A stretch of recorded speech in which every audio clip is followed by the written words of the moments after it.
l'accueil pour d'autres, dont moi-même, entame aujourd'hui ou est en train de vivre aujourd'hui sa 3e journée de deuil à la suite du drame qui s'est produit à Toulouse le lundi dernier.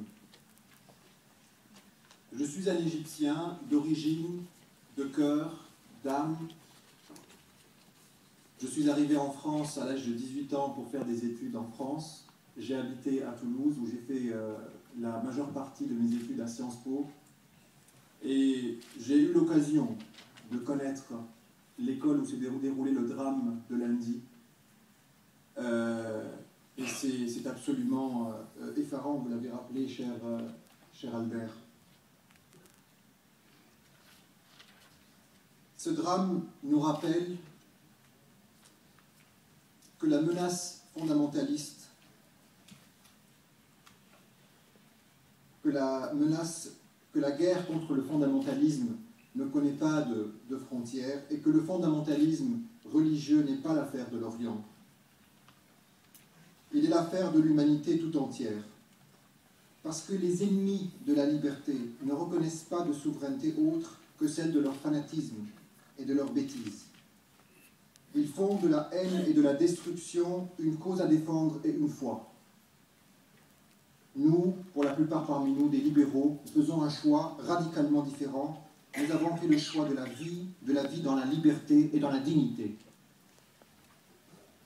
La révolution égyptienne a éclaté dans des conditions, dans les conditions que vous connaissez tous, que nous connaissons, dans le sillage de ce que nous appelons aujourd'hui le printemps arabe.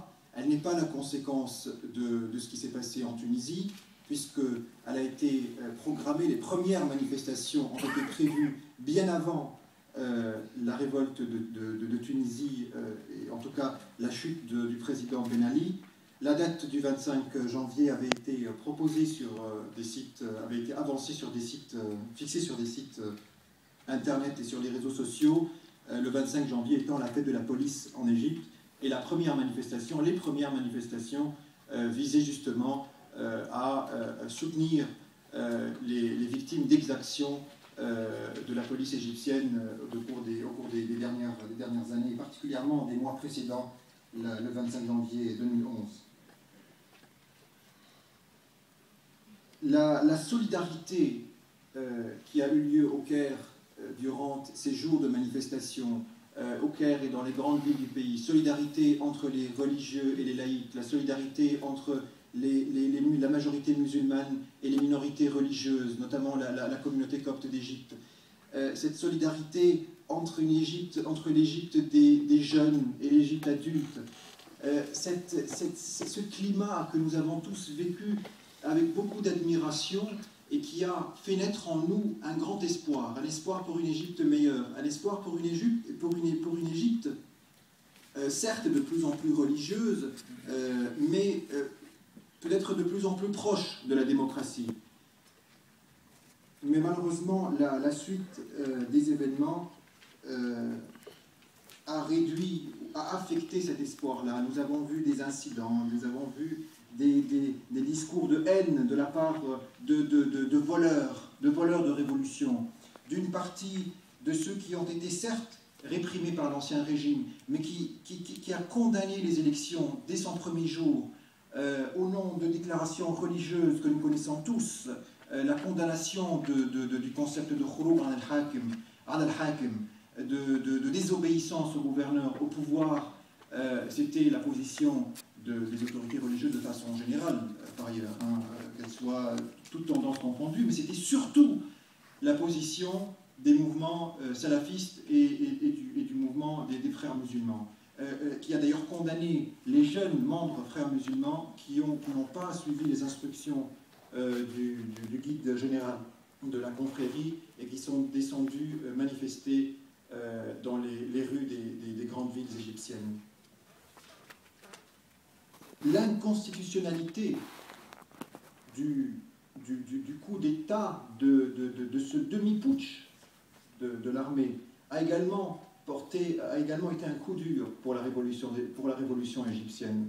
Il faut savoir qu'il appartenait au président du Parlement égyptien d'assurer la succession et par conséquent la période de transition et non pas à ce Conseil supérieur des forces armées qui a été nommé par la présidence qui n'était plus là. Donc il n'y a aucune légitimité à ce pouvoir-là. Évidemment, dans les conditions que nous connaissons, où les élections législatives de fin 2010 avaient été entachées de grandes irrégularités, le président du Parlement n'aurait pas pu assurer ce rôle-là. Donc il revenait, comme le prévoyait la Constitution, au président du tribunal constitutionnel égyptien, de l'équivalent du Conseil constitutionnel en France, d'assurer la transition, ce qui n'a pas eu lieu. L'Égypte se retrouve aujourd'hui presque divisée, éclatée, dominée par deux courants parfaitement antidémocratiques qui n'ont pas participé à la révolution, voire même qui ont essayé de réprimer la révolution, qu'il s'agisse du courant islamiste qui a condamné dès le départ les manifestations et la tentative d'opposition au régime, ou l'armée égyptienne qui également a soutenu le régime au départ. La première réaction du régime de Moubarak était d'envoyer le numéro 3 de l'armée à Washington pour négocier avec les Américains et les convaincre d'arrêter de faire pression sur le régime de Moubarak. Et ce sont ces gens-là aujourd'hui, le Conseil militaire, le Conseil supérieur des forces armées qui s'est accaparé le sommet du pouvoir exécutif, et les forces islamistes qui sont arrivées, qui sont aujourd'hui majoritaires au Parlement, ce sont eux aujourd'hui qui sont censés guider l'Égypte révolutionnaire sur la voie de la démocratie. Cela est absolument aberrant. Notre opposition à l'islamisme, à l'islam politique, au fondamentalisme, quelle que soit la dénomination que nous donnons à cette réalité, n'est pas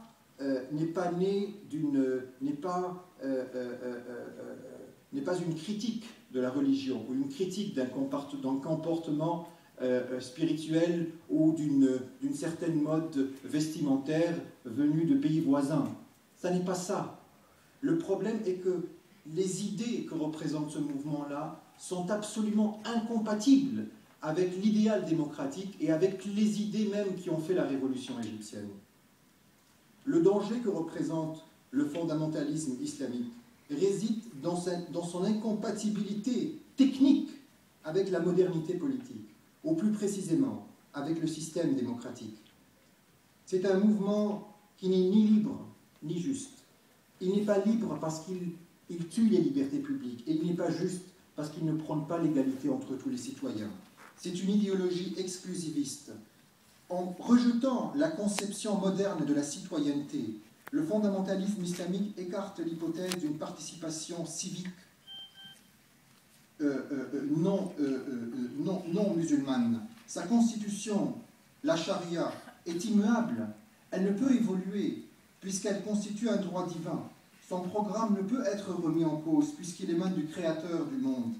Absolutiste par nature, le discours fondamentaliste exclut les incroyants et par conséquent les non-musulmans, ou ceux parmi les musulmans qui sont, comme je l'appelle, des musulmans partiels, et des musulmans qui ont une croyance partielle. Des solutions existent pour les non-musulmans.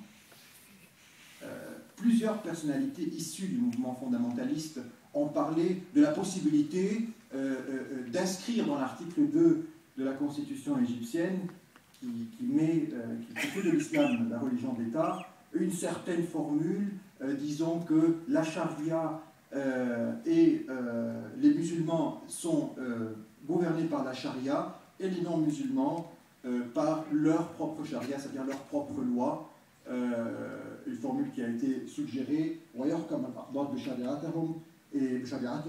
et que les Coptes soient gouvernés selon leur propre charia, leur propre loi, à supposer que les chrétiens aient une jurisprudence de cette nature-là.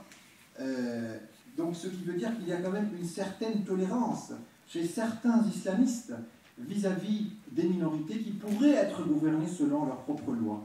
Mais un musulman libéral ou un musulman partiel, ou un musulman qui n'est pas croyant, ne peut échapper à la charia. Donc la charia et le fondamentalisme sont une menace, avant tout, une menace qui touche, qui concerne beaucoup plus les musulmans libéraux que les non-musulmans. C'est cela la réalité. Dans un État moderne et démocratique, la politique est la chose des élus et pas des clercs. Toute idée, tout programme, tout objectif peut être remis en cause si les électeurs en décident ainsi. Tous les individus sont libres et égaux, indépendamment de leur religion, indépendamment de leur degré de croyance, de leur sexe, de leur orientation sexuelle ou de leurs conditions sociales de départ. Tout individu incriminé, quelle que soit la gravité de son forfait, a droit à un jugement équitable et décent. Le code pénal islamique comporte des dizaines de châtiments corporels, comme celui de l'ablation de la main du voleur, de la lapidation des personnes adultères ou encore de la séquestration des épouses désobéissantes.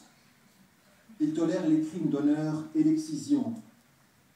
Et cela est défendu régulièrement par les dirigeants du mouvement salafiste notamment, qui a raflé 25% des sièges au Parlement égyptien et qui défendent ces idées absolument abominables sur leurs différentes chaînes de télévision, la chaîne Al-Rahma, la chaîne Al-Nas, la chaîne Al-Hafiz, la chaîne Al-Hikma, ces différentes chaînes qui polluent l'environnement égyptien, mais aussi l'environnement régional, et qui ne sont pas encore interdites en Europe de l'Ouest, malheureusement.